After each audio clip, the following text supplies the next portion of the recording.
बीरबल की बुद्धि और समस्या को भांप लेने की कला के कारण बादशाह उन्हें खूब पसंद करते थे।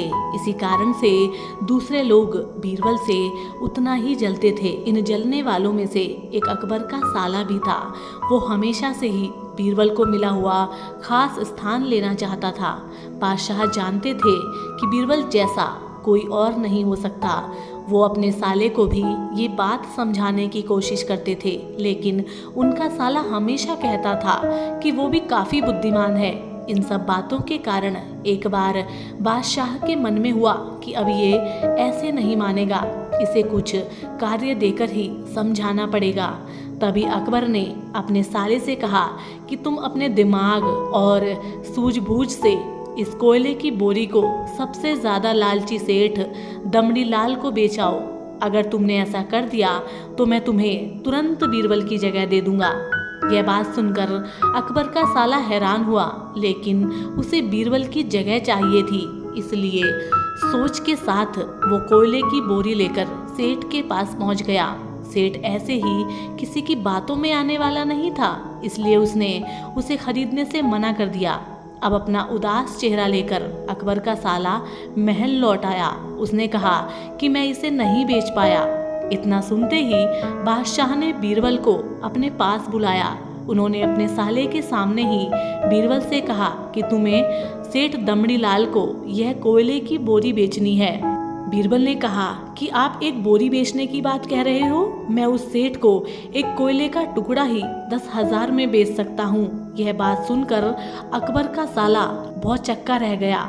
बादशाह का आदेश मिलते ही एक कोयले का टुकड़ा उठाकर बीरबल वहां से चले गए। उन्होंने सबसे पहले एक मलमल के कपड़े का कुर्ता अपने लिए सिलवाया, फिर उसे पहनकर अपने गले में हीरे मोती की मालाएं डाली और महंगे दिखने वाले जूते भी पहन लिए। इतना सब करने के बाद बीरबल ने उस कोयले के टुकड़े को सुरमा यानी काजल की तरह बारीक पीसकर एक कांच की डब्बी में डलवा लिया। इसी भेष में वो महल के मेहमान घर में आए। फिर बीरबल ने इश्तिहार दिया कि बगदाद में एक जाने माने शेख पहुंचे हैं जो जादुई सुरमा बेचते हैं। सुरमे की खासियत में बीरबल ने लिखवाया कि इसे लगाने वाला अपने पूर्वजों को देख सकता है।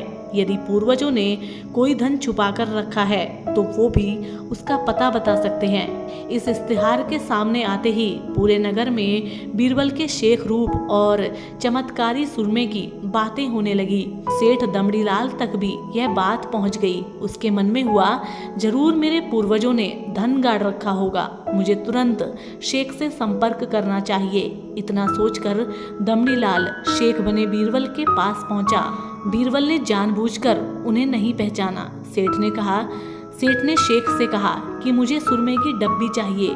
शेख ने जवाब दिया, बिल्कुल लीजिए, लेकिन एक डब्बी की कीमत 10,000 रुपये है।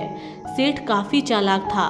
उसने शेख से कहा कि मैं पहले सुरमा आंखों पर लगाना चाहता हूँ, उसके बाद पूर्वजों के दिखने पर ही मैं 10,000 रुपये दूंगा। शेख बने बीरबल ने कहा, ठीक है, आपको ऐसा करने की इजाज़त है, बस आपको सुरमे की जांच करने के लिए चौराहे पर चलना होगा। चमत्कारी सुरमे का करिश्मा देखने के लिए वहाँ लोगों की भीड़ लग गई। तब बीरबल बने शेख जोर जोर से हंसकर कहने लगे कि इस चमत्कारी सुरमे को सेठ जी लगाएंगे। अगर ये सेठ अपने माता पिता की ही औलाद हैं तो इन्हें सुरमा लगाते ही तुरंत पूर्वज नजर आ जाएंगे।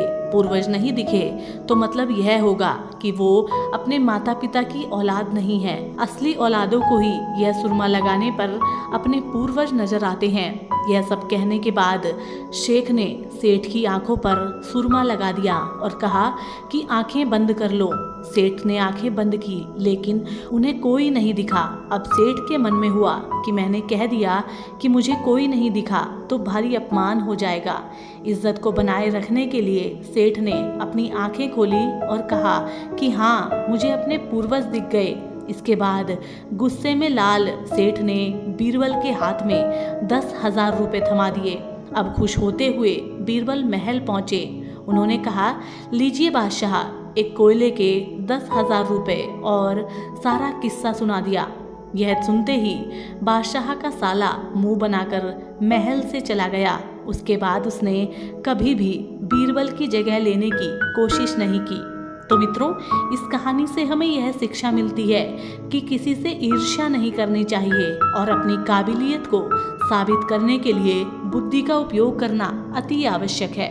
तो मित्रों, हम उम्मीद करते हैं आज की ये शिक्षाप्रद कहानी आपको पसंद आई होगी और इसी तरीके की कहानियों के लिए आप हमारे साथ जुड़े रहिए। हम आपसे मिलेंगे एक और कहानी के साथ।